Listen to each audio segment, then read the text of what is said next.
Today, we're going to be diving in on a topic regarding John Cena because there's been a lot of chatter with some surprising developments. And honestly, the information that I know in regards to what WWE has in store for John Cena is something that I think fans need to remember. They need to remind themselves, and we are going to be discussing it. So stick around because we are going to be breaking down exactly what is going on with John Cena right now. Obviously, WrestleMania 41, massive, massive moment. He won the Elimination Chamber, turned heel, aligned with The Rock and Travis Scott, what are we doing? And ultimately challenged Cody Rhodes for the undisputed WWE Championship and dethroned Cody. Most people figured, hey, that was going to happen, and that's exactly what happened.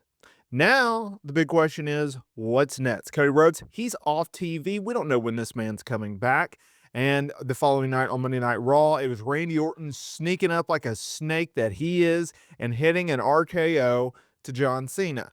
It set the stage for their feud, and that's exactly where WWE is going. Now, on this week's episode of Monday Night Raw, WWE did confirm that it will be John Cena making his first title defense as undisputed WWE champion against Randy Orton at Backlash, May 10th in St. Louis. Ironically, that's Randy Orton's hometown. It's a big deal. It really is. A lot of people are crapping on this card. So far, we have matches like Pat McAfee and Gunther, Becky Lynch challenging Lyra Valkyria for the IC title, and then, of course, this main event. And you best believe it's a main event. Now, I don't know about y'all, and we'll discuss this here in a minute, the John Cena, Randy Orton rivalry, okay? So, I'm 30. I remember the late 2000s, early 2010s feuds with John Cena and Randy Orton, okay? I remember them really trying to push it, and to be honest with you, I wasn't a huge fan of it because I didn't like Randy Orton at the time. I just did not care about Randy Orton. It was almost like the Triple H's, Reign of Terror type run.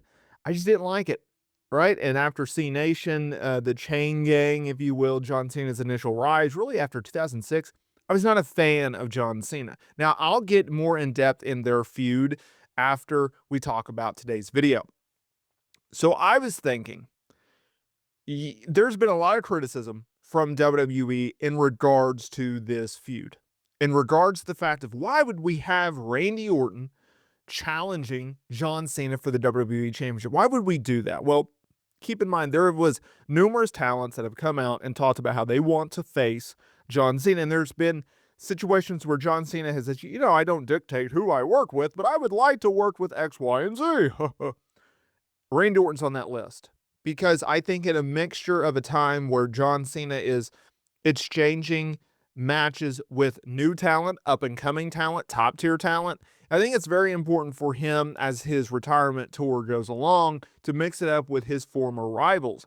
Therefore, WWE's next move with John Cena is brilliant because they are going back to history. There's a ton of history between John Cena and Randy Orton. Another reason why it's a good thing is it gets John Cena on the very next PLE after WrestleMania. That was a criticism of John Cena of like, okay, he shows up at Raw on Netflix, he does a Royal Rumble, he does Elimination Chamber. Where is John Cena, right?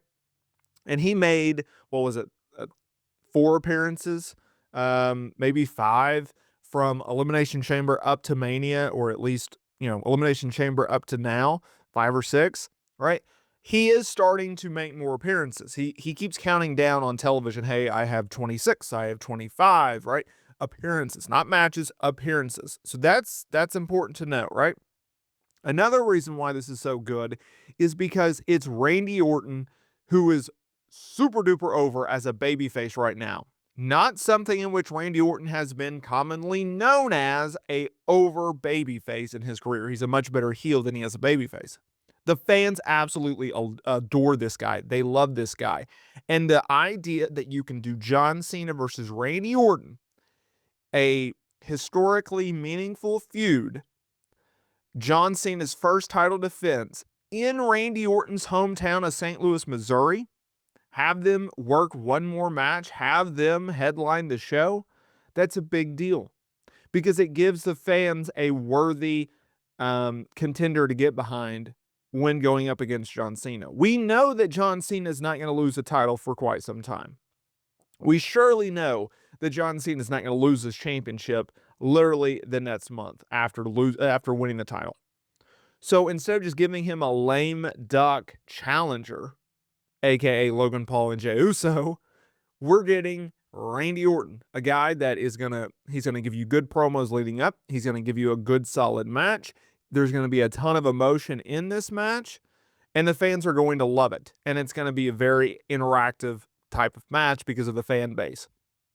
All of which I think are good reasons to do this. Now, let's go back to my initial point. The history, okay? So I'm going to try to give you guys a Cliff Note version of this, not necessarily a history lecture version of this, okay? So keep in mind, their history goes back to the early 2000s in Ohio Valley Wrestling, OVW, right? They were part of the developmental class, the infamous 2002 infamous training class, right? You had Brock Lesnar, Batista, Shelton Benjamin, John Cena, and Randy Orton. They were called up to the main roster in 2002, right? Actually, both on SmackDown, which is interesting, right? Now, Orton, he quickly found success being put in the Evolution stable, becoming the Legend Killer, while John Cena gained popularity through his Doctor of Thugonomics gimmick, right? But they stayed away from each other for the most part, right? Cena was on SmackDown, Orton was on Raw. Then their paths really start to cross, and their peak rivalry really starts to kick off for the WWE Championship from 2007 to 2009. They worked SummerSlam 07. This was their first major singles PLE clash for the WWE title. Cena went over. Unforgiven that same year, Orton got himself DQ'd against John Cena and then brutally attacked Cena's father at ringside. Okay, that's where things got personal. At No Mercy, Cena got legitimately injured, tore his pec, forcing him to vacate the title in a match against Randy Orton that was ultimately won by Randy Orton. Okay, 2008, Cena returned to the Royal Rumble, and their paths crossed again, but it got in the way of Triple H. 2009, the height of their feud, arguably, this year saw them trade numerous matches back and forth for the WWE title. I'm talking about Orton going over Cena at SummerSlam, Cena beating Orton in a I Quit match at Breaking Point, a Hell in a Cell match in which saw Orton regain the title, and bragging rights, Cena won back the title in a 60-minute anything goes Iron Man match in an intense 4-3 type decision. They came back in 2010 through about 2014, and they did some more work together. Okay, TLC 2013 being the most obvious. This was a historic match because Randy Orton entered the match as WWE Champion. John Cena entered the match as World Heavyweight Champion. They worked a TLC match to unify the titles. It was ultimately Randy Orton going over and becoming the first ever World Heavyweight undisputed World Heavyweight Champion, right? What a tongue teaser. Royal Rumble 2014, Orton went over to retain the unified titles.